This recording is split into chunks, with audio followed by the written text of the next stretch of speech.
नमस्कार. तिरंगा न्यूज वृत्तवाहिनीवर आपले मनपूर्वक स्वागत. आता पाहूया आजच्या काही ठळक घडामोडी. फोल्ड करा ना.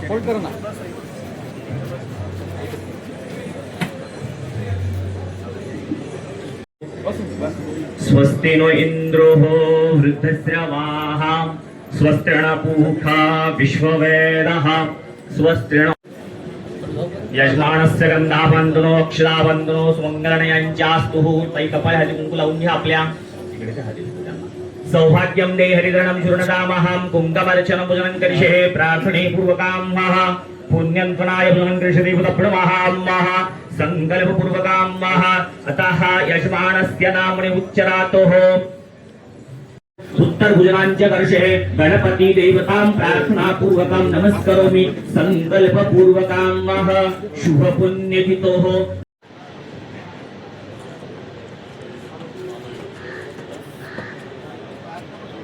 सर्वांनी छान इथे नारळ आधी मागवायचे आहेत. नारळ वाढवून मग तुमचे कर्म त्या ठिकाणी करायचे आहेत.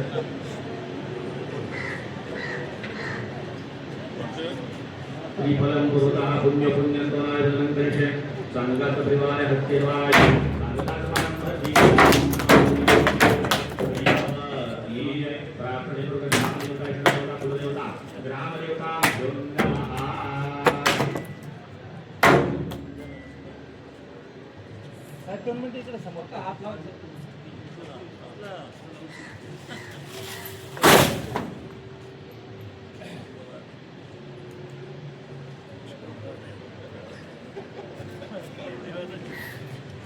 आदरणीय दादांच्या प्रतिमेचं पूजन करून दादांना अभिवादन करून या सांगता समारंभ कार्यक्रमाची सुरुवात आपण करत आहोत.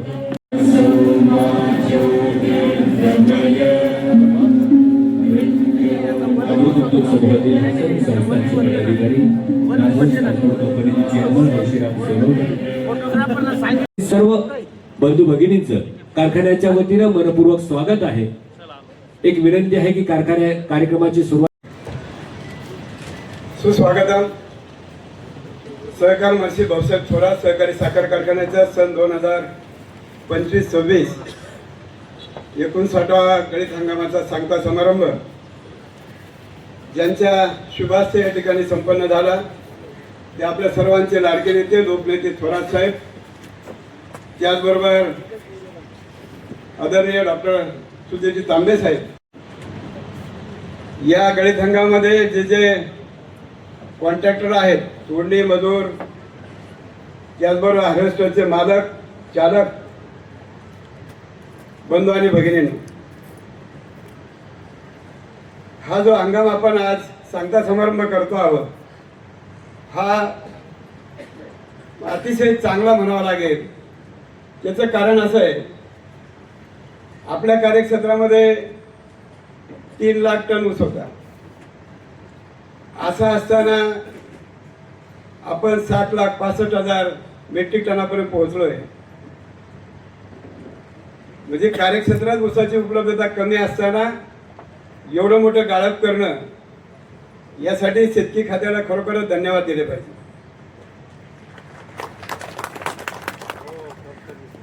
आपण 7,65,261 मेट्रिक टन गाळप करून त्यामध्ये कार्यक्षेत्रातला 3,05,671 मेट्रिक टन ऊस, कार्यक्षेत्राबाहेरून 4,59,590 मेट्रिक टन ऊस आलेला आहे. सांगायला आणखी एक आनंद असा आहे, इथे गळीत हंगाम सुरू करताना मागच्या वर्षी शासनाने 15 नोव्हेंबर नंतर परवानग्या दिल्या, आता 1 नोव्हेंबर नंतर परवानग्या दिल्या आणि अतिशय कमी दिवस सगळ्याच कारखान्याचे गळीत हंगाम चाललेले आहेत. यामध्ये कवळा ऊस गाळपाला, कारण ज्यांनी मार्च एप्रिल मे मध्ये लागवड केल्या ते 10-10, 11-11 महिन्यात ते ऊस गाळपाला आलेले.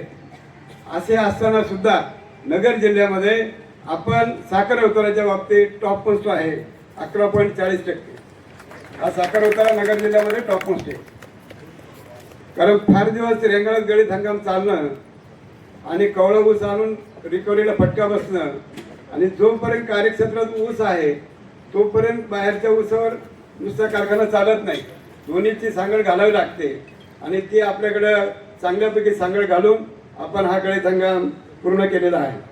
आपल्याला प्रतिदिन सरासरी ऊस गाळप स्टॉपेज सोडून 7,252 मेट्रिक टन गाळप आपण दैनंदिन केलेला आहे. नुकतंच साखर संघाचे उपाध्यक्ष ओळ साहेब यांचं आगमन झालं, त्यांचं मी या ठिकाणी स्वागत करतो. ऊसा बचत 2.21%, 16,885 मेट्रिक टन ऊसा बचत झालेली आहे. स्टीम कन्झम्पशन जे पर टन आपलं स्टीम कन्झम्पशन असतं ते 39.02% आहे. वीज वापर म्हणजे प्रोसेससाठी जे काही वीज लागते म्हणजे बॉयलर आणि प्रोसेस या दोन्ही मिळून 27.05 युनिट प्रति टन आपल्याला लागलेले आहेत.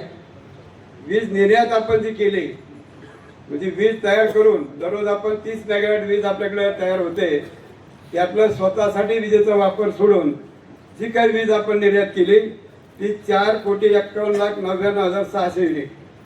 हा खूप चांगला आकडा म्हणजे आपण 1 टन ऊसापासून 90 युनिट वीज तयार करण्यामध्ये यशस्वी झालेलो आहोत. 1 टन ऊसापासून 60 युनिट एक्सपोर्ट करण्यामध्ये निर्यात करण्यामध्ये आपण यशस्वी झालेलो आहोत. दुसरा महत्त्वाचा आणि आपल्या फायद्याचा भाग आपलं शेवटचं पॉवर परचेस ॲग्रीमेंट झालेलं होतं 2028 पर्यंत. त्यासाठी साहेबांना खरोखर धन्यवाद द्यावे लागतील, कारण त्यावेळेस ॲग्रीमेंट करायला तत्कालीन चेअरमन मान्य कानोडे साहेब होते आणि बावनकुळे साहेब तेव्हा मंत्री होते. आपली पीपीआयची फाईल त्यांनी अशी बाजूला टपालात टाकून दिली होती आणि मग कानोडे साहेबांनी जेव्हा साहेबांचं नाव सांगितलं त्या क्षणाला ती फाईल परत बोलवली आणि ती शेवटची सही आपल्या पॉवर परचेस ॲग्रीमेंटवर झाली. आणि सांगायला हरकत नाही का आपल्याला एका युनिटला ₹7.56 हा सर्वात जास्त दर आहे, कारण ज्यांनी नंतर कोजन केले त्यांना ₹4.50 ₹4.75 दर आहे.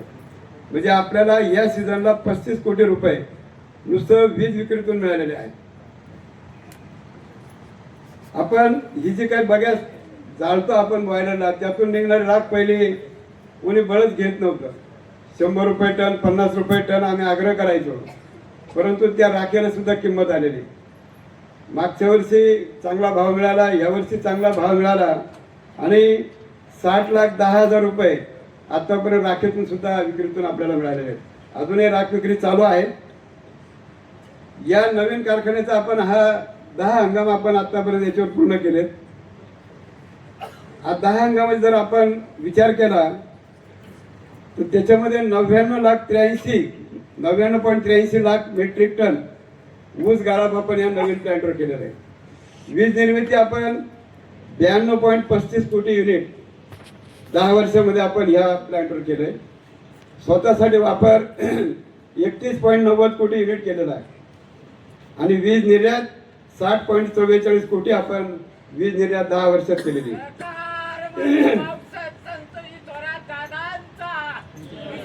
धन्यवाद. खाली बसून इथेनॉल आपण तयार केलंय. अजूनही 50 दिवस प्लॅन्ट चालणार आहे. आपल्याला 1,40,00,000 त्या ठिकाणी अलॉटमेंट आहे इथेनॉलची आणि चांगले दर इथेनॉलला मिळत आहेत. कार्यक्षेत्रामध्ये आपण मागील वर्षाचा विचार केला की यावर्षी इतकी काही मागणी रोपांची वाढली. मी आपल्या सगळ्यांना विनंती करतो की जोरदार टाळ्यांनी आपण व्यासपीठावरील सर्व मान्यवरांचं स्वागत सन्मान करूया.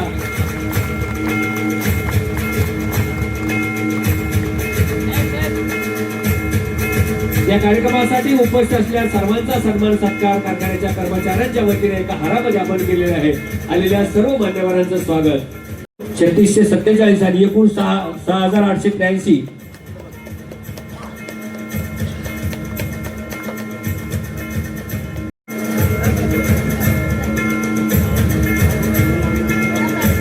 आणि हार्वेस्टर विभागातून चांडे जगन श्रावण.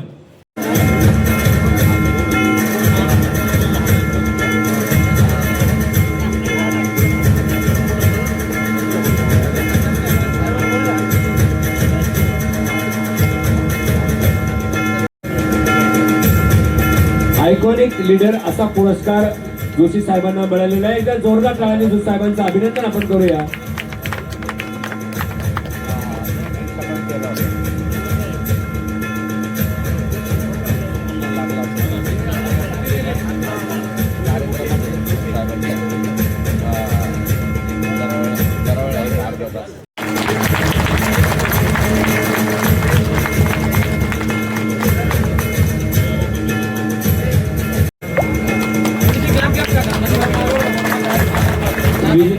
खेळाडूंचं अभिनंदन.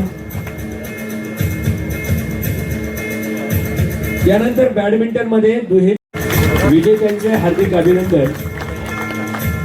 यानंतर सर्व विजेत्या खेळाडूंचं अभिनंदन. स्पर्धेत सहभागी घेतलेल्या सर्वांचं अभिनंदन. यानंतर क्रिकेटच्या खेळामध्ये 15 संघांनी सहभाग नोंदवला. 15 त्यामध्ये विजेता ठरला अकाउंट विभाग.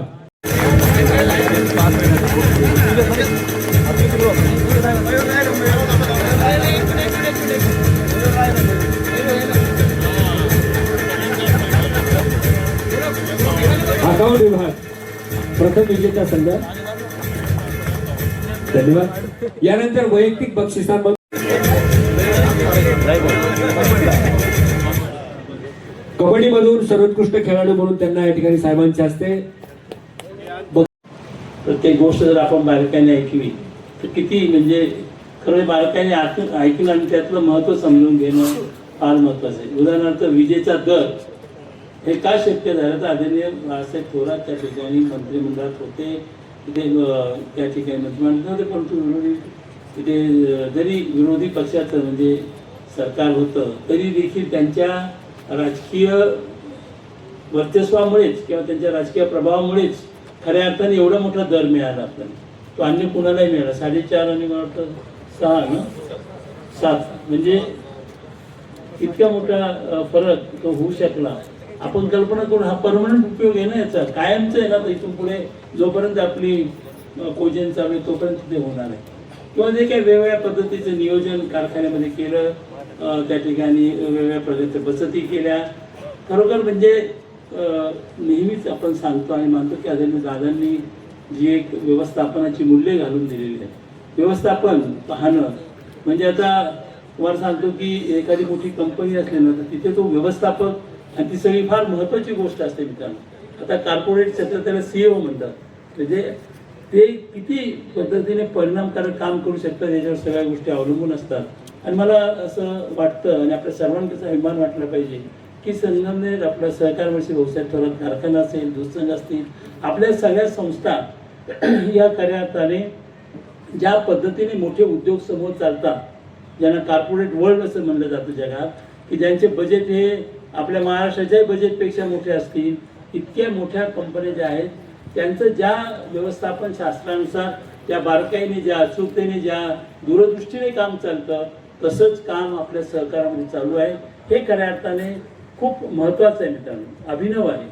आणि मग त्याबद्दल आपल्या सर्व कर्मचाऱ्यांचा अगदी चतुर्थ श्रेणीतील कर्मचाऱ्यापासून तर आपले MD आणि त्यांचे सर्व सहकारी अधिकारी आणि चेअरमन साहेब आणि त्यांचे सर्व संचालक मंडळ त्यांचं मनापासून अभिनंदन केलं पाहिजे. काही आव्हानं आहेत तर त्यावेळेस ऊस कमी होता, आता पुढच्या वेळेस ऊस जास्त होईल. त्यामुळे आता आपल्याला क्षमता वाढवता येईल की नाही ते बाहेर पाहिजे. अर्थात तो मला त्यातलं काही फार माहिती नाही, परंतु क्षमताही वाढवली पाहिजे. सीझन जर शॉर्ट केला तर आणखीन कशा पद्धतीने आपल्याला करता येईल याचाही विचार व्हावा. मी फक्त एकच उदाहरण सांगतो की मध्यंतरी मी महात्मा फुले कृषी विद्यापीठामध्ये गेलो होतो मित्रांनो, आणि त्यांनी ऊसाचे प्लॉट दाखवायला दिले होते. आणि तिथे मला एक प्लॉट दाखवला, त्यांनी सांगितलं हा 4थ्यांदा येणार ऊस आहे. त्याला काय म्हणतो चौरी म्हणा किंवा काय खोडव्याचं 4था पीक होतं ते. आणि त्यांनी सांगितलं की याचं ॲव्हरेज हे 70च्या पुढे येणार आहे. आणि पहिलं जे येत होतं मी मग पहिलं किती आलं ते म्हणजे 100च्या पुढे होतं. मित्रांनो आपल्याला हे आधुनिक तंत्रज्ञान हे केलं पाहिजे. मी विचारतो आमच्या अनेक विशेषतः कार्यकर्त्यांना तर त्यांचं ॲव्हरेज हे 50च्या आतच असतं मला वाटतं. ही टनेज जे आहे ना ते फार महत्त्वाचं आहे. त्यातून आपल्याला निश्चितच काही नवीन उपक्रम केले पाहिजे. त्यांनी खताचं खूप चांगलं सांगितलं. आपण कंपोस्टिंग करत नाही, आपण गांडूळ खत त्या ठिकाणी केलं. खतं किती महाग झाली ते सगळी उत्तरं आपण त्या ठिकाणी शोधली पाहिजेत असं मला वाटतं. निश्चितच खूप सुंदर पद्धतीने अतिशय चांगल्या पद्धतीने आपला हा सगळा कार्यक्रम या ठिकाणी चालू आहे. मी पुन्हा एकदा सर्वांचं मनापासून अभिनंदन करतो आणि माझे 2 शब्द संपवतो. धन्यवाद. सहकारी साखर कारखान्याचा सन 2025-26चा गणित हंगामातील सांगता समारंभासाठी उपस्थित आणि त्यांच्या अध्यक्षतेखाली हा समारंभ संपन्न होतो. तसेच माननीय डॉक्टर सुधीरजी तांबे, आपल्या जिल्हा सहकारी बँकेचे vice chairman advocate Madhavrao Kanore, Maharashtra राज्य साखर संघाचे उपाध्यक्ष बाबा ओहोळ. आज आपण हा गणित हंगाम 2025-26च्या गळीत हंगामाची सांगता आपण करतो आहोत आणि या सांगतेमध्ये एकंदर 110 दिवस हा गळीत हंगाम चालला आणि त्यामध्ये आपण 7,65,000 इतकं हे आपण गळीत केलेलं आहे. कार्यक्षेत्रातलं गळीत 3,05,000 झालेलं आहे. कार्यक्षेत्राबाहेरून आपण 4,59,000 इतका ऊस आपण आणलेला आहे. या सगळं पाहिल्यानंतर हे वर्ष प्रत्येक वर्षी आपलं असतं वाक्य, तर प्रत्येक वर्ष हे आव्हान घेऊन येत असतं. या वर्षाचं आव्हान आपल्या पुढंच नाही तर महाराष्ट्रापुढे सुद्धा 2-3 प्रकारे साखर कारखानदारी पुढे आव्हानं आलेली आहेत आणि त्यामध्ये प्रामुख्यानं एक गोष्ट आहे की या वर्षी पाऊस सतत झाल्यानं ऊसाला फायदा होण्याची तोटा झाला.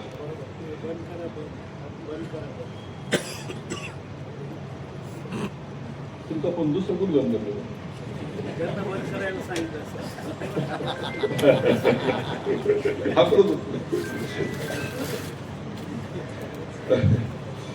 एकंदर जे आहे ना गळीत पाऊस सतत झाला, 6 महिने पाऊस चाललेलं हे वर्ष आहे. त्याचा परिणाम असा की टनेज मध्ये खूप घट आली. ही वस्तुस्थिती आहे. म्हणजे सरासरी टनेज आपलं सुद्धा घटलेलं आहे आणि आपल्या टनेजचं एकंदर कार्यक्षेत्रामध्ये सरासरी ऊसाचं 83 पूर्वीपेक्षा मागील याच्यामध्ये 91-22 होतं, यावेळेस 83.88 इतकं खाली सगळं. महाराष्ट्रामध्ये सुद्धा ही अवस्था झाली. त्याबरोबर सगळ्यात बदल काय असेल यावेळेस तर साखर कारखान्याची संख्या सुद्धा खूप मोठ्या प्रमाणावर वाढली. अलीकडे जर माझ्या ते सोलापूर जिल्हा पाहिलं तर 46 का काय साखर एकाच जिल्ह्यात 46 साखर कारखाने आहे. उजनीचं पाणी हे सगळे. पण परिणाम काय झाला? परिणाम तिथला गळीत हंगाम फक्त 74 दिवसाचा गळीत हंगाम झालेला आहे. म्हणजे एवढा शॉर्ट गळीत हंगाम कुठं कधीच नव्हता. इकडं सुद्धा आपल्या सगळ्यांचे गळीत हंगाम आपला 110 दिवस असला तरी सगळे टोटल म्हणजे कालपर्यंत धरून ते 110 दिवस असतील. आपण तसं म्हटलं पाहिजे की 100 दिवसातच गळीत हंगाम आपला झाला. गळीत हंगाम आपण पाहिलेले की 180 दिवसापेक्षा जास्त गळीत हंगाम पाहिलेले आपण. परंतु त्या कमी जरी धरले तरी एवढा कमी गळीत हंगाम म्हणून याला कारण असं आहे की साखर कारखान्याची संख्या वाढली, प्रत्येकानं क्रशिंगची कॅपॅसिटी वाढवली. म्हणजे इतकी कॅपॅसिटी वाढवलेली आहे आणि त्या शेवटी असं एक त्याचा ब्रेक इव्हनला जावं लागतं. रोजचं गळीत जे आहे तेवढं झालंच पाहिजे. शेवटी कॅपॅसिटी त्या मानानं गळीत झालं पाहिजे. आपली 6,000ची आपलं लायसन आहे, 5,500 तरी कारखाना आहे. आपलं काही झालं तरी 7.5 वर आपण चालवतो आणि यावर्षी सुद्धा पूर्णपणे सरासरी काढली तर आपण जवळपास 7.5 चालवलेला आहे. 7.5 म्हणजे जो ब्रेक इव्हन होता त्याला आपण जाऊन पोहोचलो आहे. पण अनेक कारखाने असे आहेत की ज्यांनी कॅपॅसिटी खूप वाढवली, अंडर कॅपॅसिटी चालवले. त्याच्या पलीकडे जाऊन असं झालं की ऊस कुठून तरी मिळवला पाहिजे. हा जो जी मारामारी सुरू झाली, ऊस जास्त मिळवण्याची जी स्पर्धा सुरू झाली, त्यामधून आणखी एक गोष्ट घडली, पाहिजे तसा ऊस ओढून आणा आणि गाळून टाका हे सुरू झालं. त्याचे अनेक परिणाम आहेत. म्हणजे एकंदर ऊसाचा क्रशिंगचा कालखंड जो असतो तो कमी झाला, अंडर कॅपॅसिटी चालले, ब्रेक इव्हनला पोहोचले नाही. दुसरं असं झालं की त्या कारखान्यामध्ये आणखी रिकव्हरी कमी आल्यामुळे परत नवे प्रश्न त्यांचे तयार झाले. आपण पूर्णपणे शिस्तीनं चालवण्याची पद्धत आपली आहे. आपण आपली रिकव्हरी हे जे ऊस मिळवतो तो पूर्णपणे काळजीपूर्वक घेत असतो. परिणामतः आपली रिकव्हरी ही 11:40 यावेळेस आली. साधारण 11:50 असते पण 11:40 यावेळेस आलेली आहे. आपण ब्रेक इव्हन पर्यंत जाऊन पोहोचलोय. सरासरी जवळपास 7,500 जे चालला पाहिजे ते वर्षामध्ये आपण या दिवसामध्ये चालवलेलं आहे. हे आपले जे आहे म्हणजे एवढ्या सगळ्या गोंधळात एवढ्या सगळ्या जे चाललेल्या स्पर्धा होत्या, अनिष्ट अशा स्पर्धा आहे, परंतु त्या झाल्या. त्याच्यात आपण आपलं व्यवस्थित पद्धतीनं क्रशिंग आपण करून घेतलेलं आहे. ब्रेक इव्हनला आपण गेलेलो आहे. क्रशिंग चांगलं केलंय, रिकव्हरी चांगली मिळाली. हे खूप चांगलं यश हे आपलं हे लक्षात ठेवलं पाहिजे. म्हणून मला तर अभिनंदन सगळ्या आता शेवटी चेअरमन मी आहे, व्हाईस चेअरमन, संचालक मंडळाचं अभिनंदन सगळ्यात आपण जे मेहनत करणारी खाली माणसं आहेत त्या प्रत्येकाचं म्हणजे आमच्या ऊस तोडणाऱ्या कामगाराचं आज मुकादमाचा सत्कार केला. याचा अर्थ मुकादमा त्यांचं नाही समजू, ते तोडणाऱ्यांचं सुद्धा समजावं. कुठं बसले त्यांनी त्यांचं सुद्धा समजलं पाहिजे. कारण शेवटी असं आहे की त्यांच्या प्रयत्नावर त्यांच्या कष्टावर तुमचं यश अवलंबून आहे. हा हार त्यांच्याच करता सुद्धा आहे, हे नाकारता येत नाही. प्रत्येकाचं कष्ट आहे, मेहनत आहे, कामगार काम करतो, अधिकारी काम करतो, सगळी धडपड चाललेली असते, याच्यातून हे यश मिळत असतं. आणि म्हणून या वर्षीचा अनेक गोष्टी फार महत्वाच्या आहेत. आता आपल्याला पुढच्या कालखंडामध्ये कसं जायचं याचा विचार करत असताना कॅपॅसिटी वाढवायची का, आणि कमी दिवसामध्ये जास्त गळीत ही जर स्पर्धा सुरू झाली तर त्यामध्ये कसं टिकायचं, ह्या त्या गोष्टी पाहाव्याच लागतील. पण याच्याबरोबर एक आहे की दरवर्षी आपण सांगतो त्या पद्धतीने काही झालं तरी स्वतःचा ऊस स्वतः निर्माण करणं ही सगळ्यात महत्वाची गोष्ट आहे. एकंदर स्थिती आपली अशी आहे की पुढच्या वर्षी आपलं तसं लागवड वाढलेली, पण त्या वाढलेली लागवडमध्ये एकंदर 1000 हेक्टरची लागवड वाढलेली आहे. निळवंड्याच्या पाण्याचा उपयोग होतोय.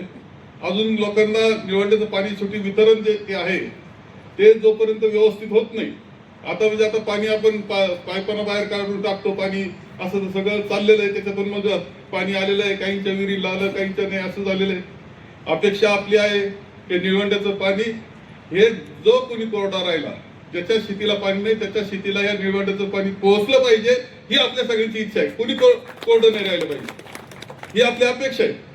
हा आपला आग्रह आहे की आता तालुक्यात आमच्या काय कोरडं ठेवू नका, जिथं पाणी पोहोचू शकतं, ज्या जिरायत भागात असेल जिथं अजून पाणी नाही तिथं पोहोचलं पाहिजे. आजचं वितरण व्यवस्थेमध्ये आपली सगळ्यांची धडपडीनं आपण पाणी देतो, त्यातून काही क्षेत्र वाढलं हे नाकारता येत नाही. परंतु ज्यावेळेस वितरण व्यवस्था चांगली होईल त्यावेळेस क्षेत्रामध्ये मोठी वाढ होईल अशी अपेक्षा आपण ठेवतो आहोत. आता ते कधी होईल काय होईल आपण तर काय बोलू शकत नाही. अपेक्षा आहे की चांगलं करावं ही तर अपेक्षा आपण ठेवतो आहोत. चांगलं झालं पाहिजे. आमचं पाणी जे सगळं तालुक्याचं ते आमच्या उर्वरित जिरायत भागाला आणि जो दुष्काळी भाग आहे जिथं पाणी पोहोचू शकतं दुष्काळी भागातलं तिथं पोहोचलंच पाहिजे, हा आग्रह आपला आहे.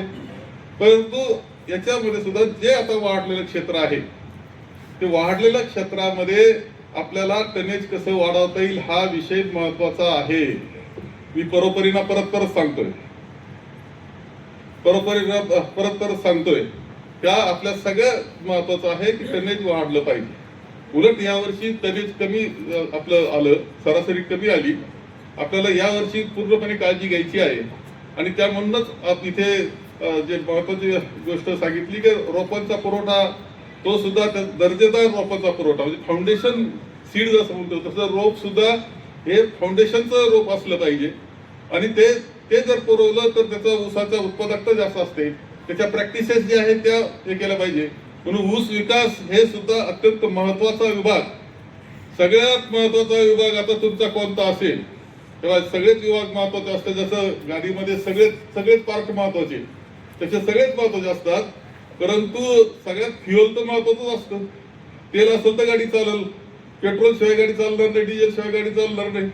तर हे सगळ्यात ऊस वाढवणं तो सुद्धा एकरी जास्त टनेज वाढवणं याच्यावर खूप महत्वाचं काम हे करावं लागणार आहे. माझं मत असं आहे की आपल्या क्षेत्रामध्ये कोणत्याही परिस्थितीमध्ये आपण आता कमी आहोत, परंतु एक टार्गेट ठेवून आपल्याला तिथपर्यंत पोहोचण्याचा जिकरीचा प्रयत्न केला पाहिजे. त्याच्यातून शेतकऱ्याला सुद्धा चांगली मदत होईल. आणि शेतकऱ्यासाठी असं आहे की एकरी 20 टन काढला काय उपयोग आहे त्याचा, काय भाव किती भाव दिला तर परवडणार आहे का. तो एकरी ज्यावेळेस आपण 100 टन काढतो, आपली भोकनाळ आलेली दिसतेच नाही आज कार्यक्रमाला आहे काय का. आता आम्हाला तुम्हाला दाखवलं पाहिजे पाहिजे असा ऊस कसा पाहिजे असा पाहिजे तगडा म्हणजे तगडा पाहिजे. त्यांनी आता समजा आपण 3000 समजलो, आता 3000 रुपये भाव दिला, त्यात एकरी 100 टन असल्यामुळे त्यांचे जे पैसे होतील ते 20 टन ते कसे होतील, तुमचा उत्पादन खर्च सुद्धा निघणार नाही. ह्या सगळ्या ज्या गोष्टी आहेत ह्या अत्यंत महत्वाच्या. म्हणून ऊस विकासावर जास्त भर देणं आणि त्याच्यातून आपला स्वतःचा ऊस स्वतः निर्माण करणं हे सगळ्यात महत्वाची गोष्ट आपल्या या कालखंडात आहे हे या निमित्तानं सांगेल. आणि त्याच्यावर जास्त काम हे करण्याची गरज आहे. मी आपल्याला या बाबतीत जास्त, परंतु जो गळीत हंगाम सांगता हा खूप महत्वाचा कार्यक्रम असतो, कारण एवढे कष्ट केल्यानंतर तो गळीत हंगाम येत असतो. एकंदर राज्यामधली परिस्थिती मी तुम्हाला सांगितली आणि त्याच्यावरच मी सांगेल. तुमचं खरं जे तुम्ही खेळाडूंनी खूप चांगलं तुम्ही केलं. म्हणजे फक्त मी तुमचं ग्राउंड पाहिल्यानंतर मला जरा काळजी वाटली. किती जणांना घसरे बसले मला माहित नाही. खाली वाळू बारीक वाळू सारखं कण ते आणि त्याच्या खडीवर खेळले. खरं म्हणजे हे ज्यांनी अरेंज केलं त्यांना खडीवर खेळायला लागला पाहिजे. ज्यांनी त्या याच्यावर खेळायला माझ्या मते किरण कानोडेला पहिल्याच लावायला ते पाहिलं रोज आगाला काटा यायचा का कशी खेळतात त्याच्यावर. तरी जोर होता, मूडमध्ये होते सगळे, खूप आनंदाने खेळले. खरं आहे की शेवटी कष्ट आपण करतो हे करतो ते एक आनंदाचं वातावरण असलं पाहिजे याच्या बाबतीत शंका नाही. फक्त आता क्रशिंगच्या काळात कधी जायचं की नाही, क्रशिंग संपलं कधी जायचं एवढं पाहावं फक्त. ऑफ सीझन मध्ये हरकत नाही की थोडे 4-5 दिवस अशा आनंदाचे एकत्र पद्धतीनं आणि एकंदर आपले सेवानिवृत्त आहे त्यांच्याकरता काही खेळ ठेवा. हा त्यांना साधे थोडेसे त्यांच्या वयाप्रमाणे ठेवा. 58 वर्ष असतील तर त्यांना जरा कडक खेळ ठेवा. पण 80-85 गेले असेल तर नरम खेळ ठेवा आणि कुटुंब असं ठेवा. खरं तुम्हाला काय ते त्या निमित्ताने एकत्र येतो. आता तुम्ही म्हणले ओळखी आता झाल्या नसतं ना, आपण एकत्र आलो तरच ओळखी होत असतात. म्हणजे मी सहज सांगेल का आमदारांच्या ओळखी कुठं होतं माहितीये का, नागपूरच्या अधिवेशनात होतं. बरोबर डॉक्टर सांगतील. कारण तिथे असं एकत्र जेवण खावण असतं, एकत्र फिरतात, काही कार्यक्रम असतात, बैठका, मित्रमंडळी सगळे तिथे खऱ्या ओळखी होतात. तसं काहीतरी अशा गोष्टी असल्या पाहिजे की ज्याच्यामुळे कामगार आपले सगळे एकत्र येतील, खेळतील, आनंद घेतील, कुटुंबासह मात्र अशा पद्धतीनं आपण केलं पाहिजे. खरं जे कामगारांच्या बाबतीत एकच तुम्हाला सांगेल की आपण तर पूर्णपणे काळजी घेत असतो. आपण जे काही ठरतं राज्य पातळीला ते चुकूनही कधी आतापर्यंत आपण थांबलेलो नाही. त्या पद्धतीने त्यांना त्या आपण वेतनवाढ असेल या सगळ्या गोष्टी करतो. उलट कामगारांच्या याच्यामध्ये 16 कामगारांची सेवानिवृत्ती केली आणि किती इंजिनियर निघाले? इंजिनियर 28. 16 कामगारांच्या सेवानिवृत्तीमध्ये 48 इंजिनियर, ते 28 इंजिनियर एवढं. आणि मग एमकॉम बीकॉम तर होतेच होते. एक 12वीचा फक्त एक निघाला, पण तो बी कुठेतरी चांगल्या ठिकाणी गेलेला आहे. मोठा म्हणजे कामगार क्षेत्रातला चांगला झालाय तो, कारण त्यानं स्किल याचा कोर्स घेऊन तो पुढे गेला. काय होत असेल कष्ट आहे आपल्या जीवनामध्ये, परंतु पुढची पिढी आणखी पुढे जाणं हे महत्वाचं असतं. ते आपल्याकडे घडतंय, या कॅम्पसमध्ये घडतंय, कारण या सगळ्या सुविधा इथं उपलब्ध आहे हे लक्षात घेतलं पाहिजे. मग तुमचं अभिनंदन करत असताना जिंकले त्यांचं अभिनंदन, खेळले त्यांचं अभिनंदन, घसरे बसले त्यांचं ज्यादा अभिनंदन. आता एक गोष्ट एकंदर मला या निमित्तानं सांगायची. काल आपल्या बाबा ओळ हे मुंबईला गेले होते, साखर संघाचे उपाध्यक्ष ते, आणि साखर संघाचीच मिटिंग होती, साखर संघाच्याच मिटिंगला गेले होते. आणि तिथे सगळे एकत्र बसल्यानंतर मला जयंत पाटलांचा फोन आला. राजेश टोपे माझ्याशी बोलले आणि ते म्हटले की एकंदर राज्याची जी परिस्थिती आहे त्या सगळ्याच्या बाबतीत आपल्याला गंभीरपणे विचार करायला लागेल. कारण साखर कारखानदारीच्या याच्यामध्ये आपण तर खूप टॅक्स म्हणजे आपलं अल्कोहोल ह्या सगळ्या गोष्टीमधून राज्य सरकारला, केंद्र सरकारला खूप टॅक्स जात असतो. आता किती 1000 कोटी जातो एकंदर राज्य म्हणून याचा हिशोब मजवळ नाही, पण काही 1000 कोटी रुपये आपण काही हजार म्हणजे काही 3000, 4000, 5000 कोटी आपण रुपये हे राज्य शासन केंद्र सरकारला साखर कारखान्यातून टॅक्स रूपाने देत असतो. एवढंच नाही, ती जी अर्थव्यवस्था असते त्या अर्थव्यवस्थेला जी गती दिली जाते. म्हणजे आपल्याला शेतकऱ्याला पेमेंट झालं तो बाजारात गेला, बाजारात किंवा हॉटेलात जरी गेला तरी जेवण केलं का त्याला जीएसटी लागतो. म्हणजे 3 जेवले तर 4था परत ते जेवतात असं म्हणतात.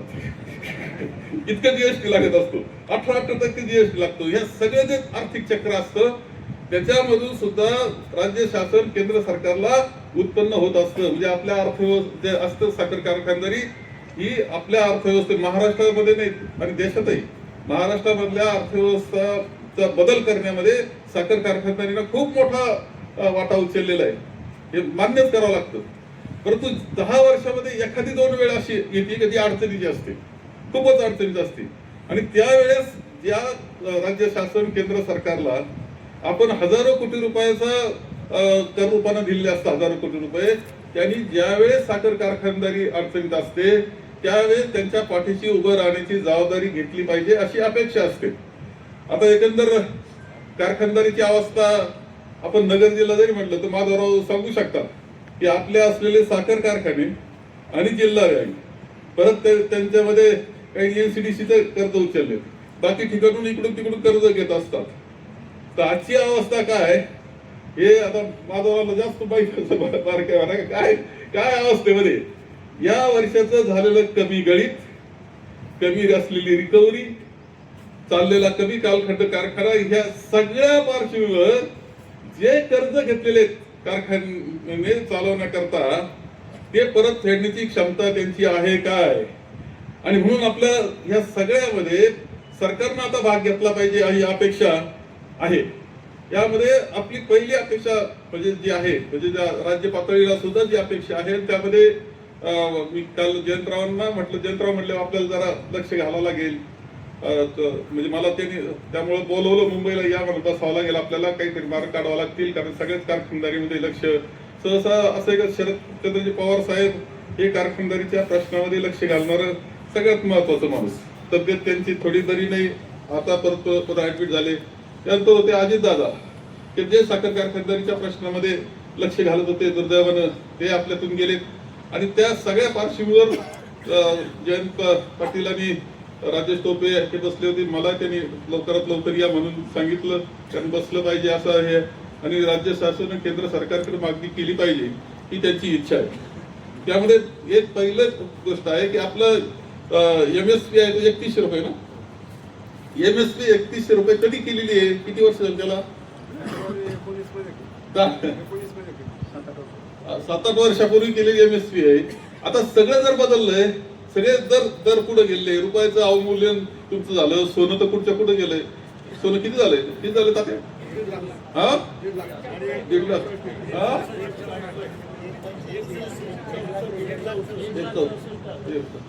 कोणाचं लक्ष आहे त्याच्यावर मी ते पाहिलं.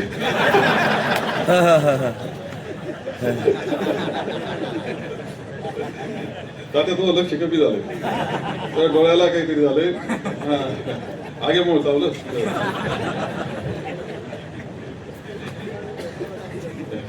MSP तुम्हाला 4,000 रुपये केलं पाहिजे, खरं सांगतो. राज्य शासन म्हणून तर ते 4,000 पेक्षा थोडं जास्त म्हटले, 4,000 कमीत कमी केली पाहिजे MSP. त्यावेळेस तुम्हाला काय असतं की त्याच्या म्हणजे MSP याचा अर्थ असा की त्या दरानं व्यापाऱ्यांनी त्याच्यापेक्षा जादा दरानं साखर खरेदी केली पाहिजे. मग 4,000 झालं तर तुम्हाला योग्य दर, परवडणारे दर देऊ शकतो, ही त्याच्यातलं अपेक्षा आहे, आणि ती अत्यंत रास्त आहे. त्यामुळे MSP ची वाढ ही अत्यंत महत्वाची आहे. इथेनॉलच्या दरामध्ये सुधारणा करणं आवश्यक आहे, ही सुद्धा सुधारणा आहे. खरं म्हणजे इथेनॉल ही सगळ्यात महत्वाची गोष्ट आहे की जे पेट्रोल आपण आयात करतो, सगळ्यात जगाचं राजकारण कशावर चाललंय? पेट्रोलवर चाललंय. काय म्हणतात ट्रम्प, रशियाकडून खरेदी करू नका, आमच्याकडून करा, व्हेनेझुएलाकडून करा, आमचं पेट्रोल घ्या. रशिया म्हणते आमचं घ्या, आमची सशवलपट कोणाचं घ्यावा, ही अवस्था आहे. परंतु चाललंय पेट्रोल त्यालावर येतं, मान्य करतो आपण. त्याला जर पर्याय म्हणून इथेनॉल पुढे येत आहे तर त्याला ताकद देण्यामध्ये काय, तुम्ही किती महागाचं जर पेट्रोल खरेदी करता, त्याला पर्याय असलेला जो इथेनॉल आहे त्याला किंमत देणं हे गरजेचं आहे आणि राष्ट्राच्या हिताचं आहे. इथेनॉल वाढवलं तर तुमचं परकीय जे तेल आणायचं असतं त्यात जर तुमचं परकीय चलन जातं ते वाचणार आहे, ही एक अपेक्षा आहे. आणि साखर कारखान्याच्या कर्जाचं पुनर्गठन, दीर्घ मुदतीचे कर्ज कमी व्याजदरानं उपलब्ध होणं ही एक अपेक्षा त्यामध्ये आहे की जे पुनर्गठन केलं पाहिजे कमी व्याजदरात, आणि त्याच्याकरता काही प्रोत्साहनपर योजना. मागे एकदा 40 म्हणजे त्याचं पुन्हा हे करायचं निमित्तानं त्यांनी आपल्याला मार्गदर्शन केलं ते आपले नेते मान्य बाळासाहेबजी थोरात साहेब, डॉक्टर सुधीरजी तांबे, त्याचप्रमाणे बँकेचे व्हाईस चेअरमन माधवराव कानोडे, संघाचे चेअरमन रणजितसिंह देशमुख, बँकेचे चेअरमन सुधाकरराव जोशी, संपतराव डोंगरे, शंकरराव खेमनर, लक्ष्मणराव कुटे, इंद्रजित पाटील थोरात, कारखान्याचे सर्व संचालक मंडळ, त्याचप्रमाणे कारखान्याचे एमडी आणि सर्व स्टाफ, सर्व अधिकारी ज्यांनी कारखान्याच्या गळीत हंगामात तोडणी कामगार म्हणून काम केलं, त्या कामगारांचे प्रतिनिधी, जमलेल्या सर्व शेतकरी मंडळी, रामदास पाटील वाघ या ठिकाणी उपस्थित आहेत, त्या सर्वांचं मी कारखान्याच्या वतीनं आभार मानतो आणि स्वागतही करतो आणि राष्ट्रगीताला सर्वांनी उभं राहावं अशी विनंती.